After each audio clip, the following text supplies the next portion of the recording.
Welcome to Do Y'all See This?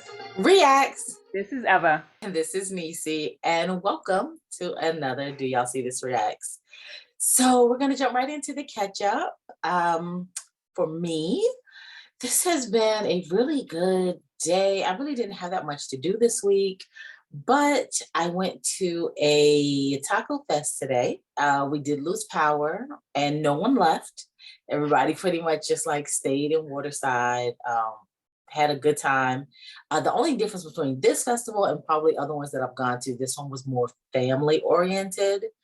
So I think that's probably the bigger reason why people stayed. People were like, nope, I pay my money.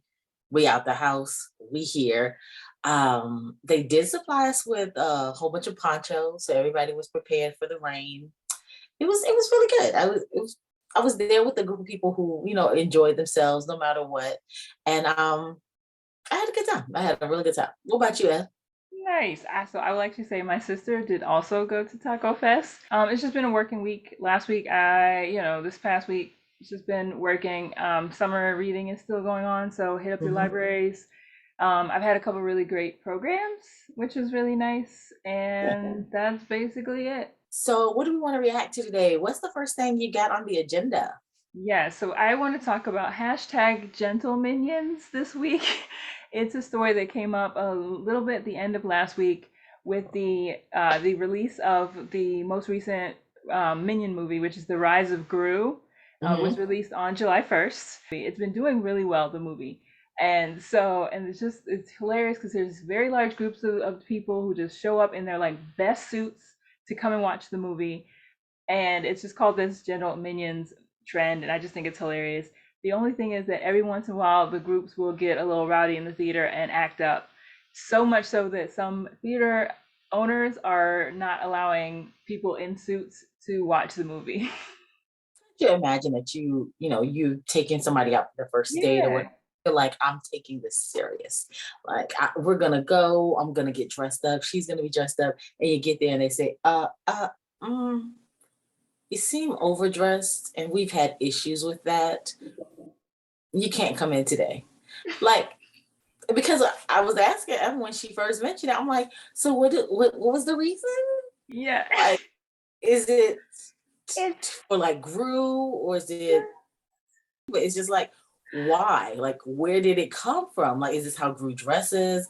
Or is something in the movie related to a group of people showing up in, like, it would make sense to me if a group of people showed up in overalls because of the minions. Like, that's like, okay, yeah, why suits? Like, is it just like we're coming to this movie? It's a, I guess, more of a children's movie, but we're coming to this children's movie dressed like super adults. Like what? So it is like a TikTok trend, and it is Mhm. mostly, a mix of nostalgia and memes from the movies in the past.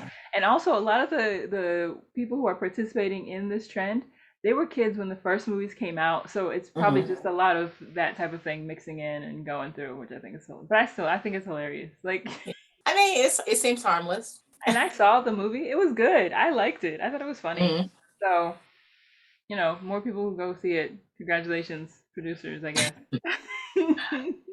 So we're going to be heading over for a update. We saw that the Supreme Court had decided to overturn Roe versus Wade, and this week we actually got an update to that. That President Biden has signed an executive order, and he actually signed the order to protect access to abortion, including medication, access to contraception, the right to emergency medical care under the law, providers and the clinics you rely on, access to accurate information, and privacy and sensitive health information. He also said that he would veto a national abortion ban if it was passed during his presidency. So he does at least acknowledge that it does seem like it may be heading that way, and that will be his way to remedy it. So I don't know, maybe they'll probably wait until he's out. Did you hear about this today, or did you actually hear about it when it happened? I heard about it a couple days ago, and I think we did start having a conversation, kind of talking about it, saying, I am glad that there's something on the books and that he said something concrete and there's something already in place. Yay. I am less optimistic that this is going to matter, unfortunately. Yeah. So I just worry that it's not going to be enough. We Hmm. need to get, it needs to be a federal thing. It needs to be that your state can't choose. Like your state can't be like, I'm not going to give you your rights, Hmm. because there are too many states that are run by people who would love for you not to have your rights. Right. They want to pick and So, choose. yes. And actually, kind of staying on that same front, we wanted to discuss another item that occurred this week, where I didn't pull up the story, but a lady was she ended up getting pulled over today. Mm-hmm. Today, there was a lady who ended up getting pulled over, and when asked why she was in the HOV lane, she explained that there was another person here with her. And so the cop did look inside the car. He verified he didn't see anyone. And he asked her again. He was like, "Are you alone?" And she was like, "No, I'm not." And then she proceeds to let him know that she was pregnant. And the state, oh, I think it was Texas. Mm-hmm. It was. And she actually says, the state sees I'm pregnant, and that the state sees my pregnancy as a child. So I can get in the HOV lane. So she does have to head to court for this. Um, I kind of feel like how she feels. You can't have it both ways.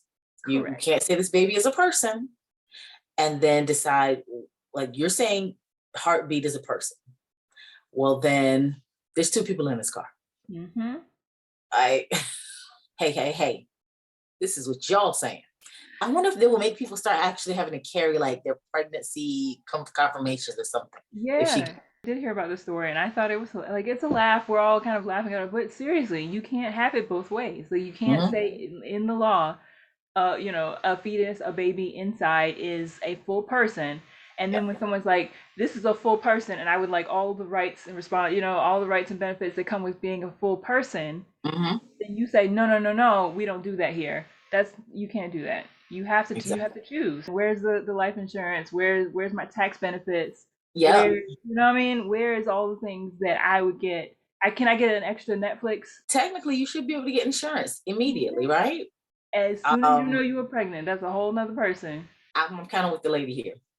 There's two people here. Yeah, Y'all said there's two people here. Y'all passed the law to say there's two people here. Do you think they're gonna call it like frivolous or something? probably. But she's not the one who's bringing the court case. The state is like the highway patrol or whoever does the tickets. They came to her and were like, "I'm still giving you this ticket," instead of saying, "You know what? It's a bad day for all of us. I'm just gonna let this one go," because this wouldn't have been it would not have been a case if he had just been like, "You know what? Yep, bye." I don't understand why he didn't just let this go. Let's say he did let it go and she continued to use the HOV, right? And she gets picked up, let's say further down the line or a couple of days later, because I'm assuming this is something that she consistently does. Um, would she then be able to use the fact that she got away with it previously? Would that first time have set a precedent to be like, well, he didn't stop me. He knew exactly what I said. This is what I was doing, and he said, "Go ahead, ma'am." You feel like they may have had to actually like send it to court to either set the precedent one way or the other? I don't know. I don't think that this is the case that they're going to like set legal precedent on, Mhm. but I think that having it go to court is going to be setting legal precedent. I Yeah, almost feel like they have to give her the ticket. Like you know what I mean? So that they don't set precedent. They have yeah, to, because the minute if they don't give her the ticket, they're agreeing. Like you said, they are agreeing with her argument that this is yeah, a whole person. You, the state, sees it as a whole person. I get all of the benefits of it being a whole person. yeah. So I almost feel like we're kind of in this little bit of a catch-22 where she has to Yeah. go to court. She has to get she has to be guilty, and she has to, the judge has to make her guilty in order not to set precedent. Because if she Yeah. does get let off, every pregnant person in Texas, and then every pregnant person in any of the states are going to do the same thing. Yep. It's like, why wouldn't you? Like the state has said it, and the Supreme Court knocked it down to the states. The states have Yep. made the decision, and Yep. now we're going to see those repercussions kind of coming through. So I think it's going to be interesting. I think it's really something we keep an eye on. So I will see if we can't keep an eye on that one and maybe do an update. All right. So we want to thank you all for catching up with us as we caught up with each other and the world today. Bye. Bye.